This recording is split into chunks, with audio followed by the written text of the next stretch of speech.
Okay, first off, hi everybody on the internet. Oh, that was interesting. You guys caught all that, right? I'm confused at who I am right now. Right?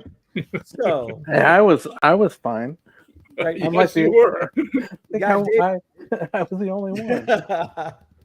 did you see Hey, that Brett. intro, Brent? Hi, everybody. So, I'm Jose Fuentes. This guy over here is Ron Fortier. Other side. Hey. Dave, we got correct, and Brent. Hello. Our intro Still was got a little, few bugs in the new yeah. intro that we got to iron out here. I think Very they nice. was it I mean, it looked and sound really spiffy, but hey, let's match up the face to the name. well, maybe it's just a game for the viewers to try and figure it Try out. to solve. Sure, that makes. Guess the creator. We're nothing if not entertaining over here in Silverline. So tonight we were talking about the launch of Capetown #2, which I'm pretty sure this guy wrote. And All right. Yes. that will be going live in about 30 minutes or so, 28 minutes. But before Brent, let's fill some time. How did your week go? I know you had a good weekend. Yeah, I did.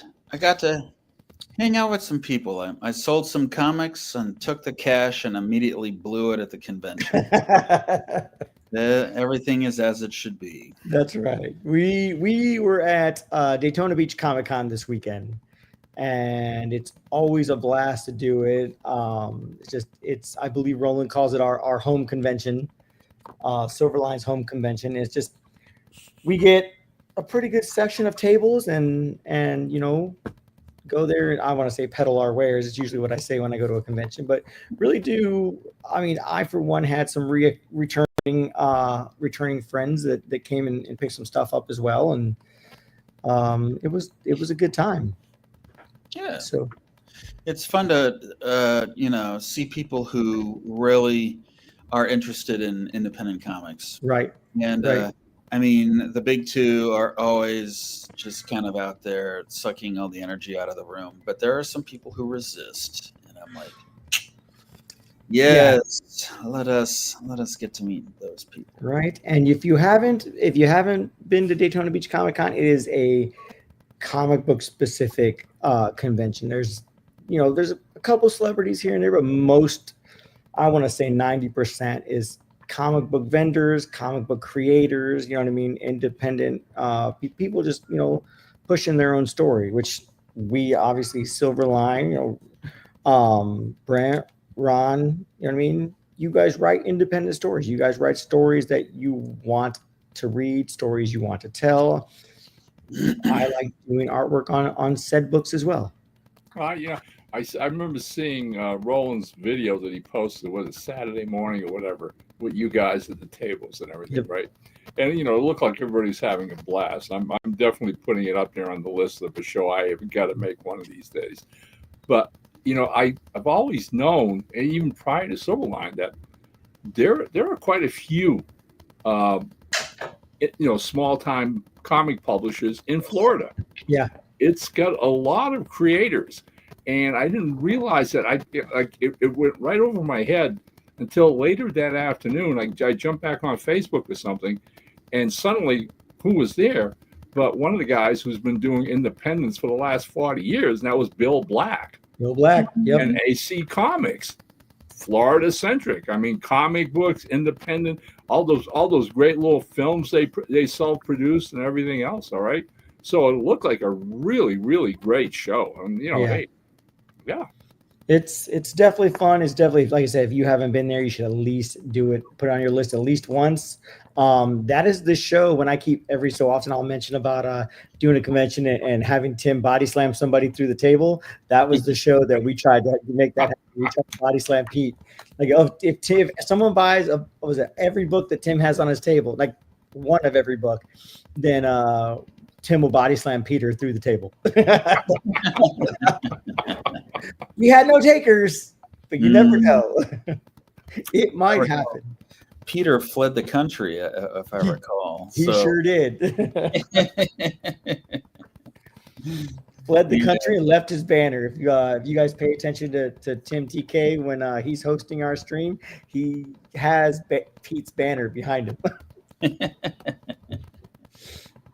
So yeah, Ron, how was your weekend? Whoa! My weekend was kind of busy. Got a couple of things that are dropping, which I'm kind of happy about. It was like one of those days where all of a sudden I'm getting artwork in from several of the different projects I'm working on right now, which is always really great news. I'm doing something with Dave, a thing called the Black Terror, for Ben Dunn and Antarctic Press, and old time comic pro Del Barris is the penciler artist on the project, and he turned in a couple new pages on the project this week, which absolutely blew me away. Rob Davis and I are putting together another prose anthology of Sherlock Holmes short stories, and Rob's doing all the interior illustrations. Nice. So he sent those along to show me some of the new pages he's done. Rob and I get a real kick out of all that. We've been doing the Sherlock Holmes books now for almost 10 years, and we've done 20 volumes of Consulting Detective. They're all available at Amazon, right? And in each volume, Rob does a minimum of 12 black and white illustrations for the stories we have, the short stories and novellas and whatnot, all right? And I argue all the time that I think right now he is probably the living artist who has done the most number of Sherlock Holmes illustrations under his banner. Because, I mean, again, 12, times 20, I mean, that's a heck of a lot of Sherlock Holmes illustrations, right? And it's a passion. It's a job. It's a love for him because he loves the character. And he, every time we put together a new book, he goes nuts reading the stories and doing the illustrations. So it's done with a lot of love and a lot of, so that was pretty much the weekend. The weekend was putting stuff together and getting it done. And I almost forgot, but I've got to mention this, okay? Because you guys will get a kick out of this. I know you will. My wife and I live with one of our boys. Right, my son Alan and his wife. All right, when we first moved out here to Colorado, they were living someplace else, and we all got together to move into this home that we bought together. And at the time, our grandkids here were living with us, but they're adults now. They've gotten their own apartments. My granddaughter got married last year. Her and her husband live down the street, whatever. So it's pretty much myself and Valerie and Alan and his wife Nicole. All right. Well, over the weekend, they planned a getaway weekend up in Estes Park, which is right behind Fort Collins here. And so they rented 2 cabins, one for the kids. The 3 of them had one cabin, and Al and Nicole had another cabin. And I'm trying to think, they took off Friday morning, and they were gone all weekend. And I'm like, Valerie and I are like, hey, we're all alone. How quiet was the house? The last time that happened, all right. But it was nice. It was nice. Just she got to spend more time in the kitchen, just making something special for us Saturday night, all right, and a little bit of wine, and just enjoying our time together like that, So it was really a nice weekend. That is super full. Listen, sometimes the down days are just as good as yeah, you got to recharge your batteries. You have to. Mm-hmm. Yeah. Then this afternoon, sure enough, midday, here comes the car, and we can hear family dog barking his full head off, and they're back. Right. Okay. Hi, Pops. Yeah, right. Anything happened? Everything all right? Relax. All right. What's up, Dave? How was your weekend? I'm pretty packed. A lot of stuff. Yeah. A lot of work.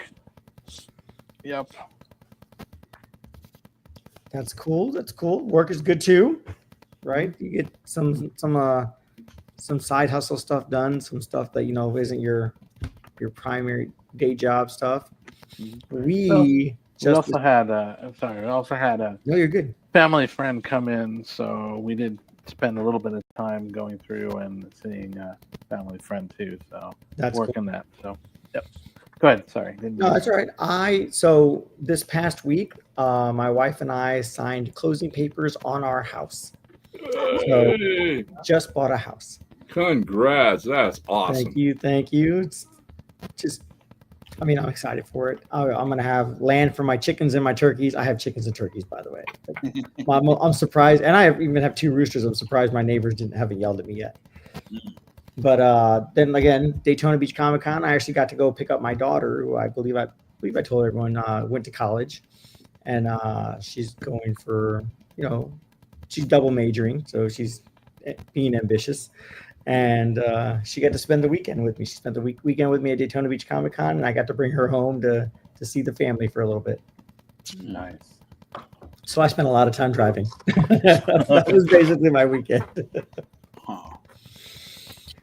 All righty, we have 18 more minutes. All right, and let's talk a little bit about Capetown. Tell us about Capetown, Brent. Sure. Well, I'm excited that this is coming out. I think it's been a couple of years since the first issue came out, and the idea was basically just one I had about. I've loved the idea of superheroes basically all my life. I have photos of me as a little kid dressed up like Spider-Man, and I'm like, wow, okay, man, much earlier than I thought. But just the idea of what would happen if someone actually felt like they had the power to do something that other people don't, in terms of, would they just put on a costume and just wade in and start stopping bank robberies and stuff? And I was like, what would really go into that? And that kind of started to get the idea going.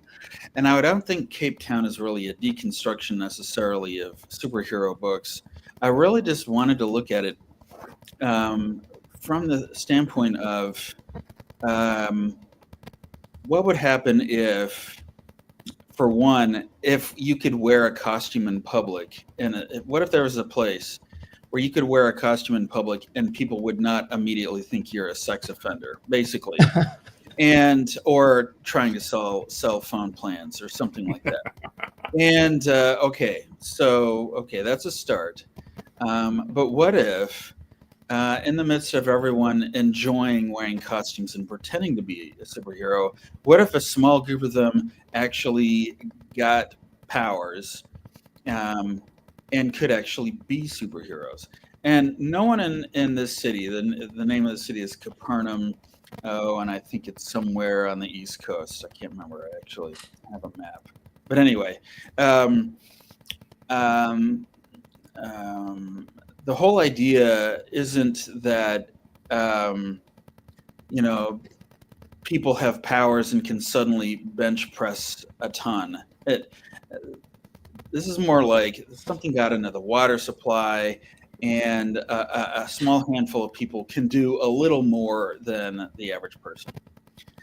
And what would you do? What do those people do?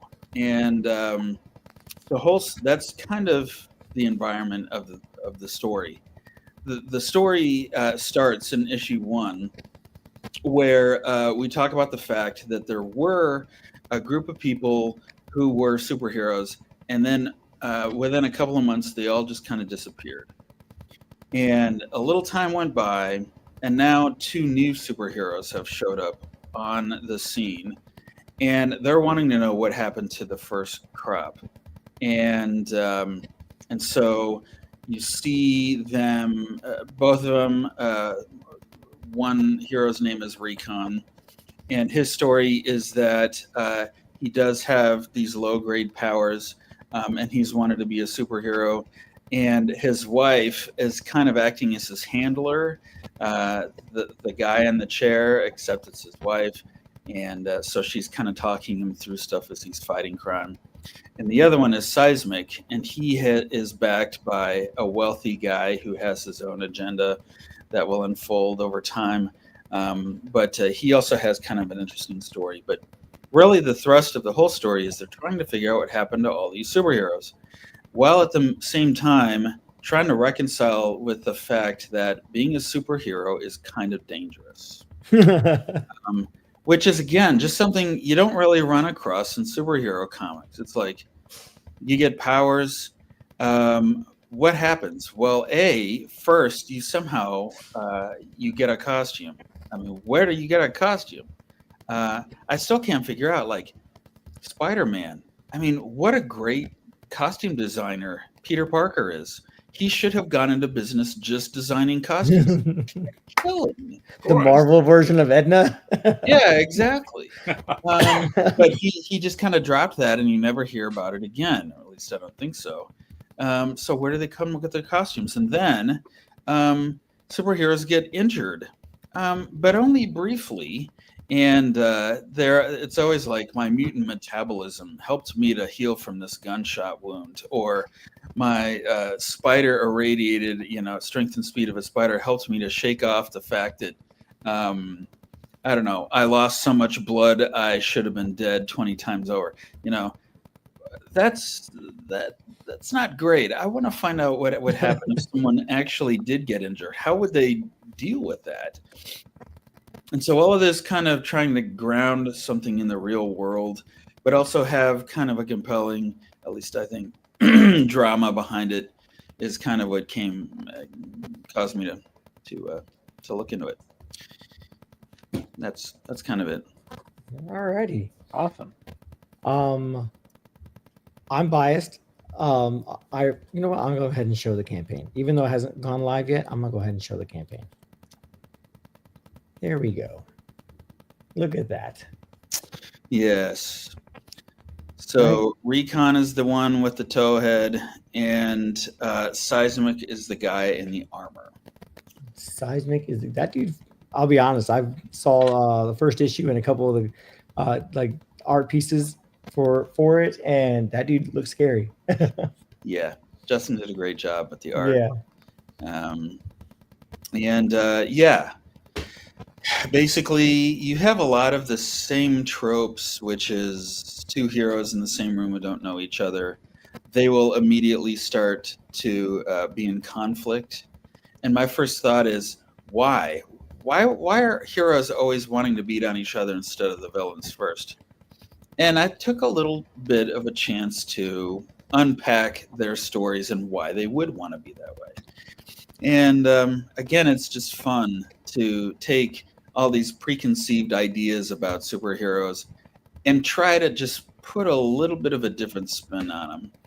And it's fun. I should add too, like I said, this isn't really a deconstruction of superheroes. And part of the reason for that is because I feel like the market is glutted with those, and they're all almost universally dark and depressing. And The Boys is the primary example that comes to mind, and the show, which I've seen, and which is compelling television, and also just really like, really? Man, these people are all awful. I mean, there's no one really good in the show. In fact, they occasionally have someone perk up with a sense of, we should try to be good people, or we should try to forgive. And then the show will immediately try to take that point of view and undercut it as being foolish or unrealistic. Right. And that always bothered me, because I am not going to make the argument that I think human beings are inherently good, because I don't believe that's true. But I also think that humans make choices to do the hard thing and be good to their fellow human beings often, not all the time. That's not an argument for, we're all actually just basically wonderful people at heart. But there is a sense that we want to try. And I think I I wanted to capture that sensibility in this comic book. there are people. Yes, I know firemen and policemen get salaries.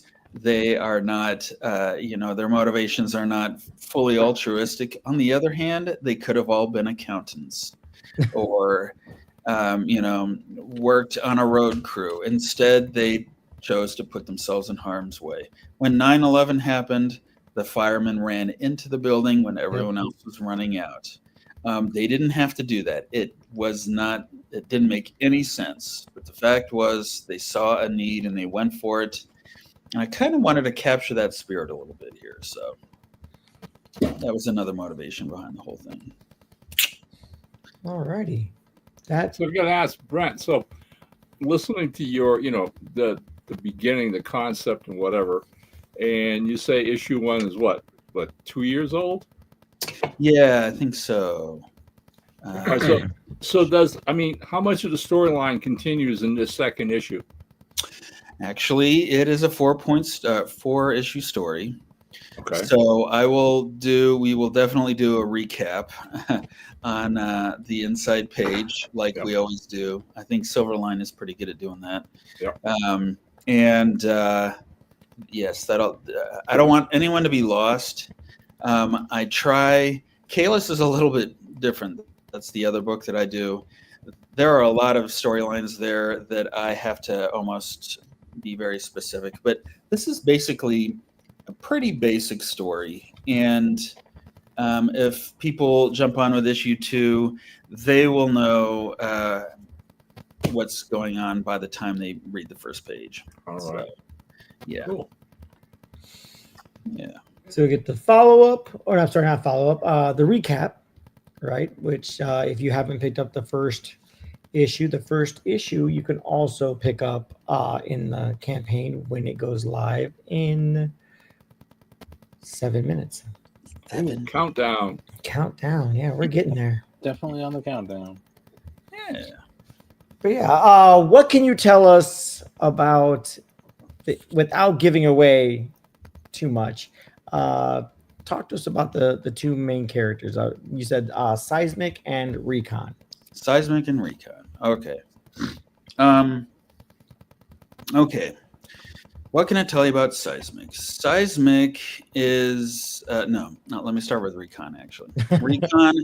Recon is a kid who he's I want to say like maybe 30 years old. He works for the city of Capernaum.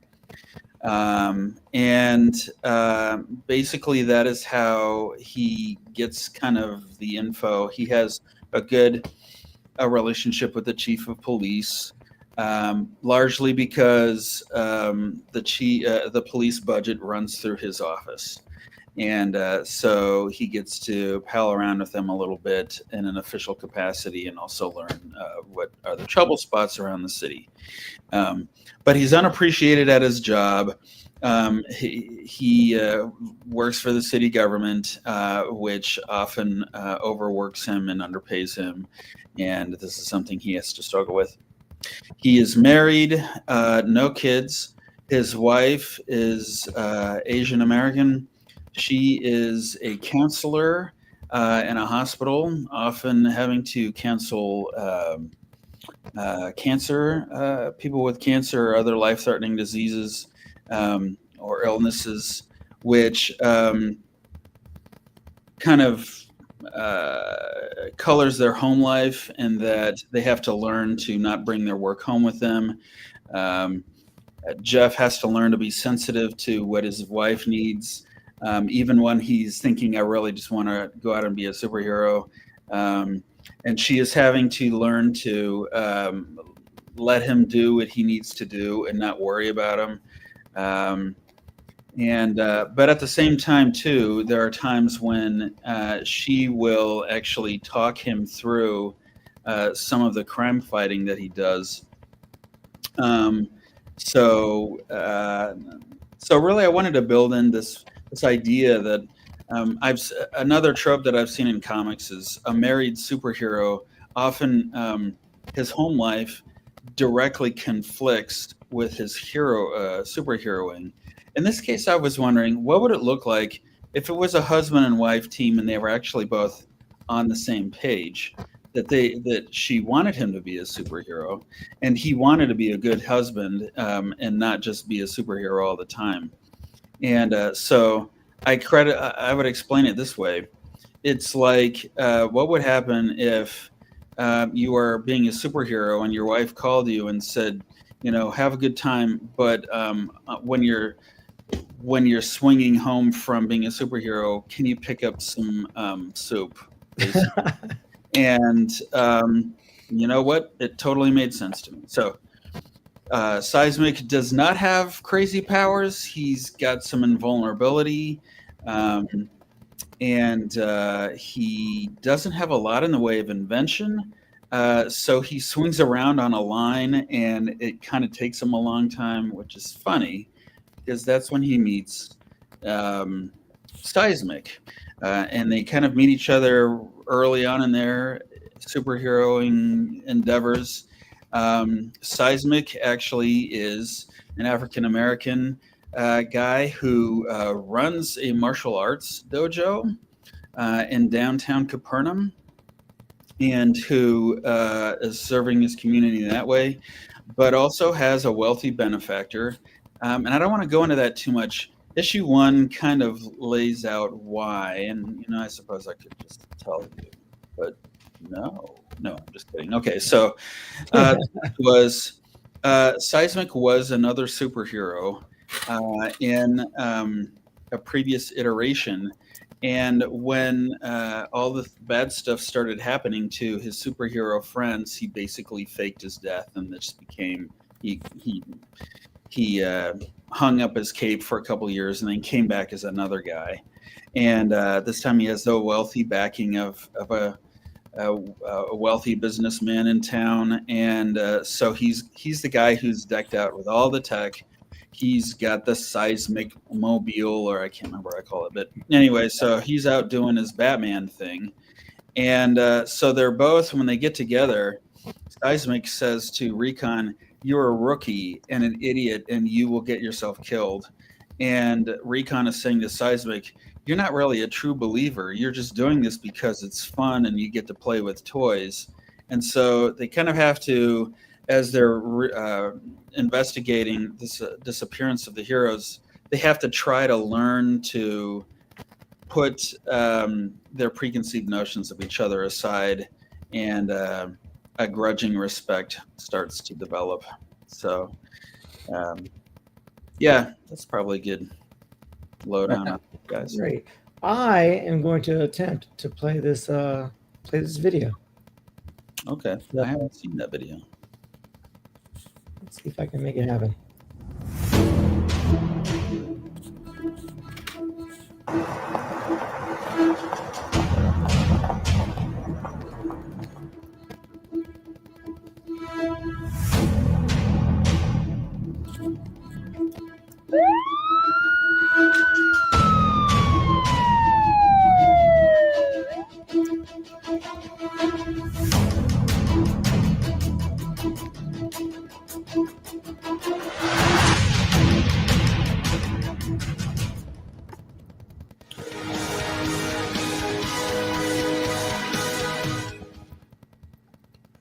Alrighty. That's a nice promo. Well done. Right? Yeah. That is. That's the first I've seen it too. Cool. It's always exciting when the powers that be put something together. Yes. You get to see it at the same time that our viewers see it. Yes. So, all right. The campaign should be just starting any minute now. And I will run as soon as I hit the right button. The campaign link at the bottom for when this campaign goes live. We have several rewards for this, and if I may add, some cool covers. You guys can see those on there. Got artist J.W. Franklin for cover A, colors by Mickey Clausen. We got Rob Davis for cover B for the penciler, Tommy Flormonte for inks, and Mickey for colors. And then cover C, Javier Lugo, and me on inks, and Mickey on colors. I think they're all wonderful. And once this goes live, you guys should pick them all up because we have a reward tier for that. We do have early bird special.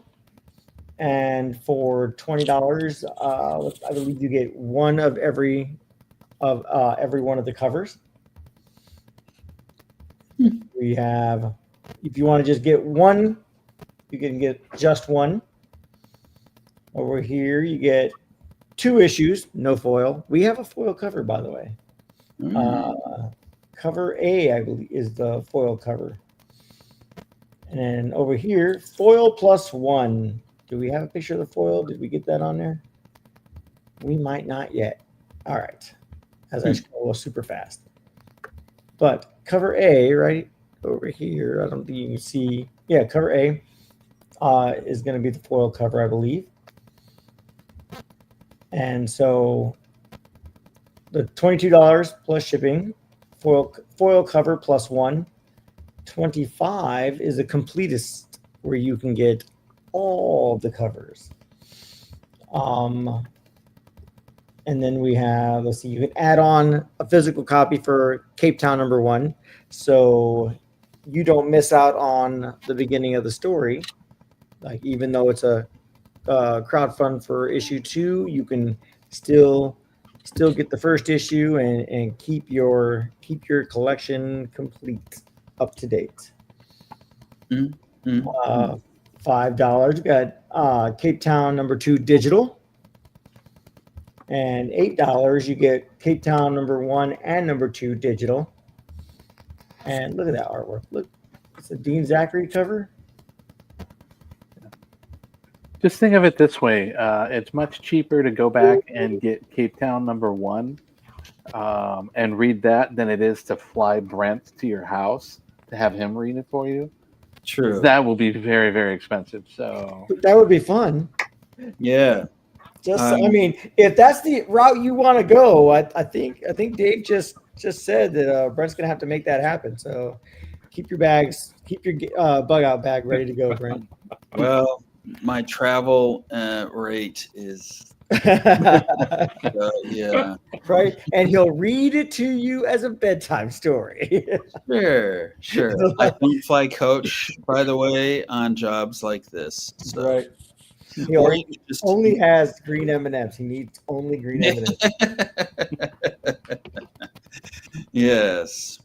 Schweppes ginger ale. Nothing else. Right. All right. There is Javier Lugo's cover with my inks. Look at that. It's pretty. Crazy. As much as I enjoy the one, the cover that I work on, I love this cover. Yes. That is Righteous Might, which is the group of superheroes that was together until they all retired and or disappeared. So under mysterious circumstances? Under mysterious circumstances. The plot thickens. Yeah. Look at that. And then the inks for it. Nice. Really nice. Yeah. That came out real good. Yeah. Who did that? Tommy Flormonte. It's almost like he knows what he's doing. He's only been doing it for a minute. Oh, look at that. El Jefe says the campaign is live. Woohoo! Woohoo! Whoop, whoop, whoop, whoop. All right. There are the usual suspects for this book. Look at those guys. Yeah. I feel like I look like I have a bad spray tan in that. It's the lighting, right? It's the lighting. Yes. All right. Brent Larson, the writer. We got J.W. Franklin. I feel he went to the Cuber School. He may have been a Cuber School graduate. I don't remember for sure, but I'm fairly certain. wonder if Roland would know. Roland knows everybody, so he would definitely know.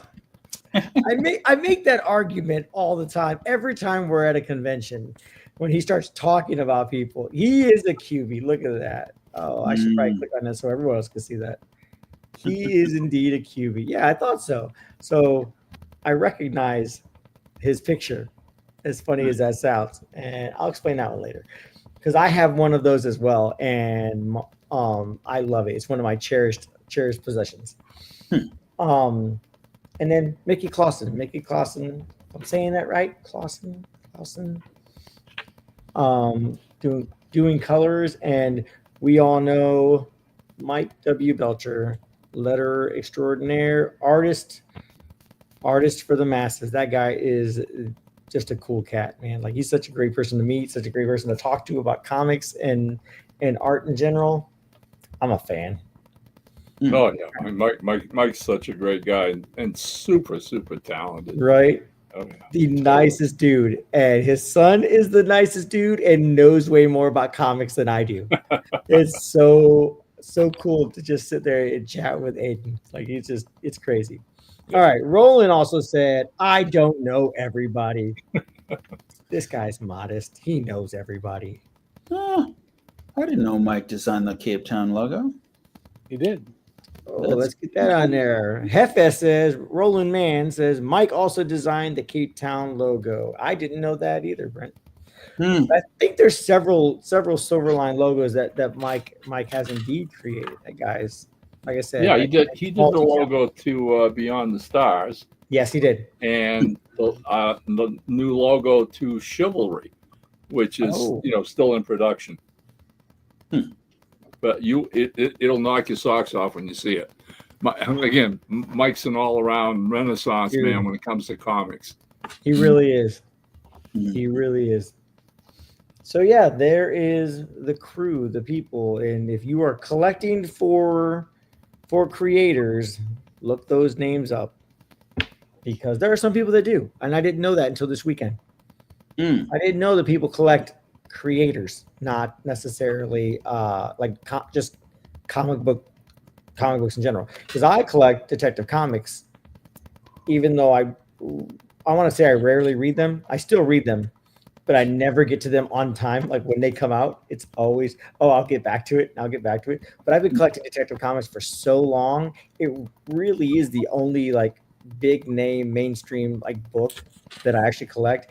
Everything else, it's for the past, I want to say 4 years in my collection has all been independent stuff. And as I said this weekend, I'm sure Hefe will agree, the better stories are coming from the independent creators. I'm that way with Avengers. I made a deal with myself a long time ago that Avengers is the only book I would ever buy where I would even buy it if it sucked. So thankfully I haven't do that too much. A little bit, but not too much. So. All right. Roland gave some clarity as well.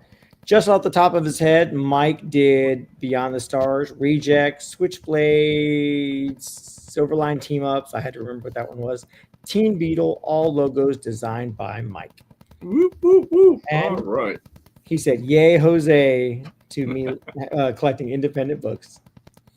Roland is Roland, I don't know why you're not here. He's probably grading papers. Roland is a busy guy. He also says, indie comics rock, and I'm pretty sure they sure do. Yeah, we all agree with that. Otherwise, why would we be doing what we do, right? You got it, buddy. Hey, Roland, you would actually appreciate this. I just bought this from a friend, the Thor Simonson Omnibus. So, yeah. Wow. I'm really looking forward to sinking my teeth into that. So. That's interesting. Yeah, that you said that. I would say Roland also said, but I do collect pretty much anything Walt Simonson. I think I have a Walt Simonson art book. Or maybe it's Bernie Wrightson. I don't remember which. Yeah. It's Spoils Left Behind when somebody couldn't take it with them. Yeah. Yeah. Well, All right. So we're gonna go ahead and scroll back up. Oh, before I do, there are also original pages that you can get. The original cover art you can pick up. Look at that. The pencils, Rob Davis's pencils. Come on, guys. You guys need to scoop these up quickly. Look at that. Again, I'm biased. It's pretty.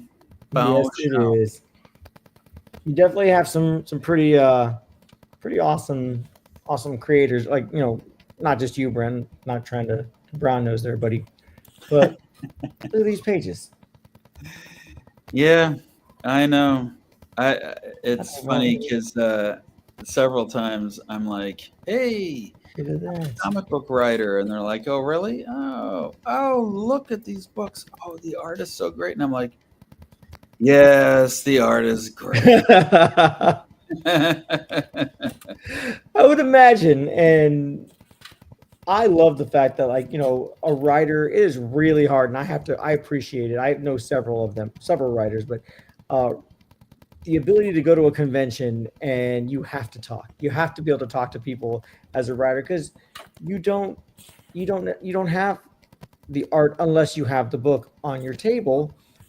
You have to sell people, with your words. And I think it's amazing. And I think it's just a testament to writers at conventions, just what they can do to, to bring the crowd to their table. And I have a friend. I think if you took a survey, all right, guys, you would probably find that most comic book writers, all right, the pros in the business today, even initially, if you'd have run into them when they were in grade school or high school, they would have probably been the nerdy, shy kids, and most likely wouldn't be outgoing that much. Okay. I'm speaking for myself now, but this has been echoed with a lot of my colleagues over the years that I've met. And basically the whole concept of being introvert or extrovert, I remember in high school reading an article in a magazine about these qualities in people.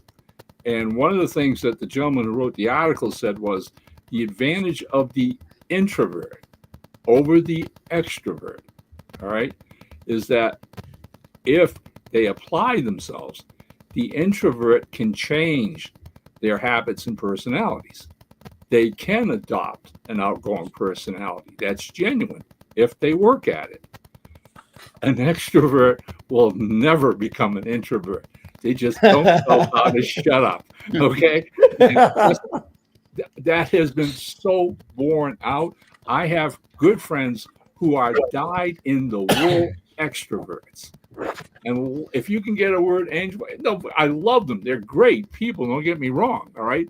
But the concept of not talking constantly, being the first one at the party, all this good stuff, it's beyond them. They can't do anything about that. All right. So here I am in high school and I'm reading this, right? And I'm thinking to myself, okay, so I am definitely an introvert. So what do I do to change that? All right. And I didn't really give that much thought. Finish high school, go to work for a couple of years, end up in the Army. I get by. I'm in the Army. I'm in the Army for 3 years, right? Vietnam, all this. I come back. All those things are well and good. What the big change for me was years later, I'm working at this, General Electric factory. And General Electric made a big deal out of having classes at nighttime after your shifts were over in the back building, the office building, where they would have all kinds of different business type related classes that some of their professional managers would teach. And one day out of the blue, my foreman comes up to me and goes, do you ever think of taking one of those nighttime classes they offer here? And I went, not really. What are we getting at? He says, well, one of the head guys of marketing, a guy named Les Rosno, is going to be teaching an 8-week course in public speaking. Think you'd like to take that? And initially, I'm about to open my mouth and say, no freaking way, all right? And I didn't. All right? Like this little voice inside of me going, this is it. This is what you were waiting for, right? And I went, okay. And he turned around, walked off. I'll sign you up. And he goes, and I go, what the hell did I just do? I got home, told Valerie, right? And she goes, Les is a great guy. You will love this. Okay. GE, the corporation, had literally developed this program. They had books on it, text at workbooks you work with. That was one of the best 8-week courses I've ever taken in my entire life. I learned the basic principles of public speaking. And trust me, next thing you know, I'm going to Comic Cons, and every one of those elements comes into play. All right. I mean, just simple things like not being afraid of your audience, of understanding that the people on the other end of the table, the fans who come by your table at a con, are your friends. They are comic fans like you. So engage in the conversation. You know what? And so, it's just, it literally, that whole article I read in high school applied.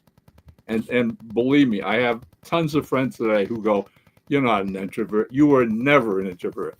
They didn't know me in high school. Let me tell you, I was Mr. Shy Guy. All right.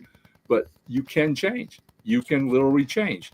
And the first few cons I ever went, I sat there like a bump on a log.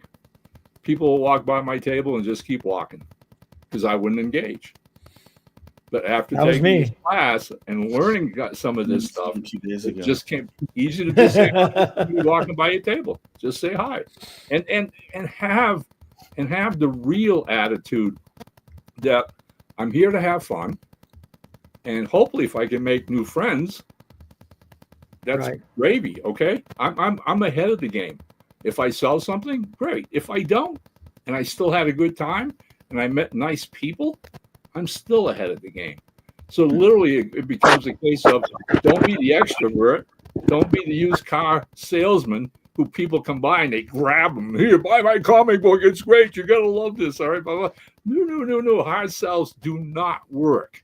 But when fans see that you as a creator are also a fan, just like they are, and that you like comics and you love comics, all right? It's so easy to go one-on-one. And hey, 8 out of 10 times, they won't leave your table without saying, well, let me look at this. And they'll pick up a copy of something just to have you autograph it because they've just made a new friend. Yeah, that's pretty much it. That is kind of the funny thing with independent comics, too. Uh-oh, did we just lose Jose? Whoa. That's going to be fun. Yeah. Well, the funny thing about independent comic creators is they have to almost play up the simple fact is that we all are comic fans. I'm not really, I can't impress anyone with my body of work because it's not huge enough yet. And it's not like I've made a ton of sales, but really I can just say, hey, I thought I'd try my hand at writing a comic book because I just love them so much. And I think people actually resonate with that. So. Oh, totally. So fans are so sharp, honestly, and they can spot a phony a mile away. Let me tell you, big deal. Okay. I mean, if they see you're a kindred soul and you really love what you do, that's the biggest magnet in the world. You'll draw them to your table because you're having so much fun. People stop by me at a con and go by and, how you doing? And I'm like, I'm at a Comic-Con. I'm doing great. I'm having a blast, all right? I mean, yeah, this is the most obvious question in the world. I'm at a Comic-Con. This is great. I love it, Yeah. So Roland also chimed in on the whole extroverted, introverted. He said, an indie creator has to figure out how to be extroverts while they're trying to sell their stuff. It's vital. Exactly. I will tell you, even as a creator, a penciler, an artist, it is really hard for me to try even remotely to be extroverted. And I will tell you, my first few cons I ever went to, I was exactly just like you said, Ron. I was a bump on a log. I'd say, people will come by, hi, how are you? Please look at my stuff. You know what I mean? But my local comic shop, when I came back home after art school, he's like, hey, let's do some shows together. Like I'll go there and take my comics, you take your artwork, like we'll just get tables together. And it definitely helped when he would sit there and say, "Hey, if you guys buy a comic, or if you buy a comic from me or buy a comic from Jose, go over there. He'll let you give him a hug." And he would be barking this from his table, and I'm like, "Wait, what? Like, what are you talking?" I had 3 people. I'm pretty sure it was 3 people that took him up on that. That's awesome. So it took that, and then learning to talk, and definitely tabling with Roland. You know what I mean? Because Roland is a talker. Oh. I love Roland. You can Watching learn him work, tons from Roland, definitely. watching him work at a convention is magic. Like, he would just, it doesn't even matter. You like comics? Come check this out. And all of a sudden, he's got people in there. He's chatting about like weird stuff I don't even know about, mentioning every comic creator in the world because he knows them. And then people walk away. They may not walk away with like, you know, every book he's got, but they're definitely walking away with something. You know what I mean? He's piqued their interest about some book that they're doing. And I can't have that same approach just because it's I don't think it's in me to speak like that. But tabling with Roland, I have learned I really like talking about my process, right? So I don't have to sit there like, "Oh yeah, my artwork's amazing. This is amazing. I remember this is fantastic," right? No, it's, "Oh dude, how did I do that? Check this out. I use this and this and this, and this is the technique I used. And you don't even have to have anything fancy. Check it out," right? I really started doing a lot better. And I've had reoccurring or returning, like, I don't want to say customers, but they really are returning friends. You know what I mean? People who have come back, like, "Oh, hey, do you remember me?" "Yeah, I remember you. I had a kid do that this weekend." Like, "Oh, you remember me?" It's like, "Yeah." And I didn't even bring up what he bought off me. I was like, "I remember you. Yeah, we were talking about college. How's college going?" You know what I mean? I had at a SuperCon, I had a kid that came and talked to us at Daytona Beach Comic Con. He came back to the con to tell me how great, like, what I told him motivated him, like it moved him to, to really help push him into his second year. I was like, man, that's the greatest thing I could ever hear at a show, to me anyway. Right. So, all right, let's see. Let's refresh the screen again. I've been refreshing it periodically. We need to get some backers in here. Come on, guys. Oh, we have one backer already. Whoa. Look at that. Thank you. Thank right. you. There you go. Get the ball rolling. Oh. Huh. Oh, Roland. Oh, Roland's so nice. Roland said, "Jose, you are doing great. People love you." I don't know about love, but I do appreciate them. He said, "People love to hear about your process." I was like, and I think I get several new creators, like new artists and whatnot, and maybe not new is the wrong word, but like aspiring artists that are like, "Oh, like, this is what you do." It's like, "Oh yeah, listen, I went to school for it, but school didn't teach me some secret technique to be a comic book artist. It really was just repetition." Like, I think it was like my first week, I had to have like 3 to 5 pages of pencils done. You know what I mean? It's repetition. It's doing the work over and over and over again. When people say, "Oh, you just have to keep drawing every day," that's legit. That's fact. Keep drawing every day. Yep. And it's the same with writing. Right? Anyone keep writing every day. Yeah. Keep working. You gotta do it. You can't just say, "I have a natural talent," because I thought that way, and now I'm like, I think I was really fooling myself. Really, if I've been able to up my game at all, it's just because I've found a way to keep going. Right. But yeah. But look what keep going has led to. It's led to, Kalis. It's led to, Capetown #2 being crowdfunded. I mean, not to bring, actually to bring it back to the campaign. Yes, it's no wonder everyone loves you. You know how to bring things back to the campaign. I do try. There's a whole lot of trying in there. Doing very well, very well. Thanks, Dave. But yeah, I am proud of the work that we do with Silverline. I'm proud of the books that we put out, the stories we put out. They're stories that I feel like are, like I said, independent creators. They do create the best stories. I mean, we've read everything, again, not knocking, but we've read everything Marvel's put out. We read everything that DC has put out, other, Image and stuff like that. But independent creators are telling the story they want to tell, like telling stories from their heart that they want, are compelled to tell. just like when, before I went to art school, I was drawing on everything at work until my boss stopped yelling at me about it and started asking me, what are you drawing today? You know what I mean? Yeah. So it's the same Cool. thing. You keep doing it, keep going. Like, you realize it's a compulsion you can't get rid of. You might as well feed into it, right? Mm. Same principle with writing, same principle with our books. Mhm. And so, yeah. All right. Well, we are almost at 12 o'clock. We've got one. We'll do another refresh. Still got the one backer. That's all right. We're happy with that one backer right now. You know what I mean? We got Yeah. 21 days for this campaign, and there are definitely some great rewards to get. There's some great artwork to get, and there is some. It's a great story. It's a great story, and I would be remiss if I didn't add in there, as I scroll quickly, that if you've missed any other Silverline books that you think you might want to get, we have a tier for that as well. Come pick up your missing Beyond the Stars. Come pick up your missing K-List. Come pick up your missing Obsoletes. Like, we have something for everybody, and it's right there on the crowdfund in our Fund My Comics store, and we recommend you get them all. There you go. I agree. Right, every single one of Totally. them.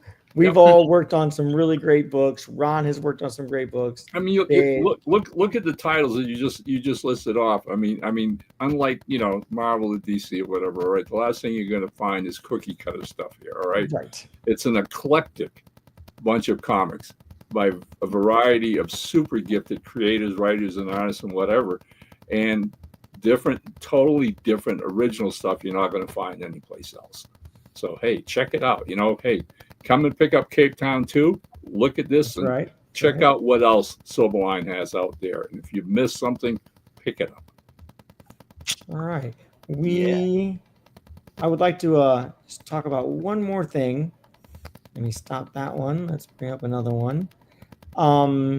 Just to round it off, closing out. We all work on several projects, several things and whatnot. And I just want to share something that Ron has got going on and coming up soon too. And let's see, is that it?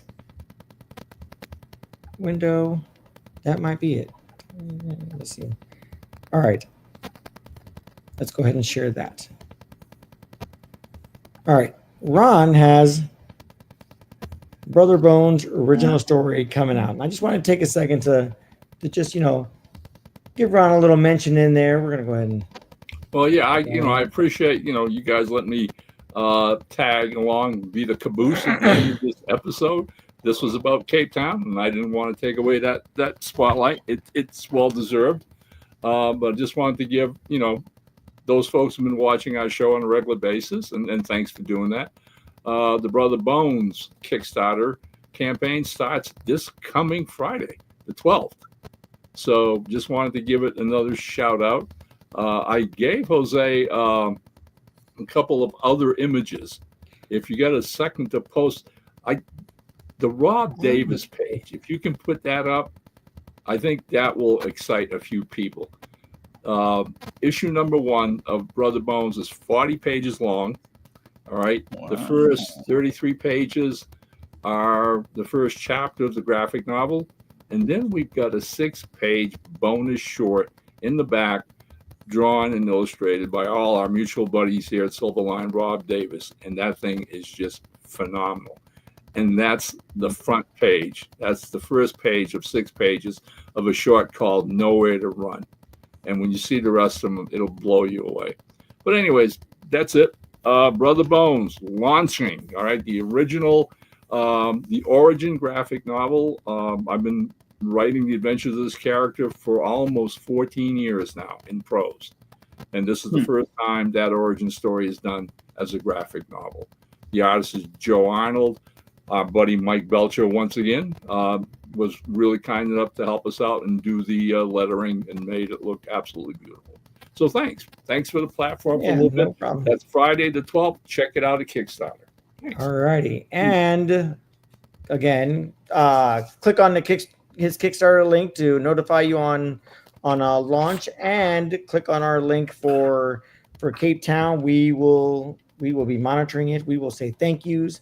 21 days. It's plenty of time for us to meet our goal. And remember, as Tim likes to say, you're not funding a pipe dream. You're funding a book that's already completely done. It's just paying for, helping to pay for printing and other little incidentals and whatnot. And we're really trying to reach our goal.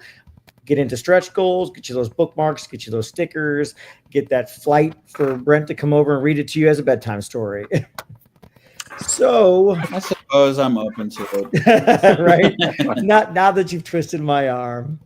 All right. Well, we Yes. have been That Silverline Show on Tuesday. Check out our other streams. We have Wednesday Whammers coming on tomorrow at 9 o'clock Eastern Standard Time, and Silver Sunday at 8 o'clock Eastern Standard Time. And until that time for everybody, and next week, make mine Silverline. Hi, I'm Dave Dorman. Make mine Silverline.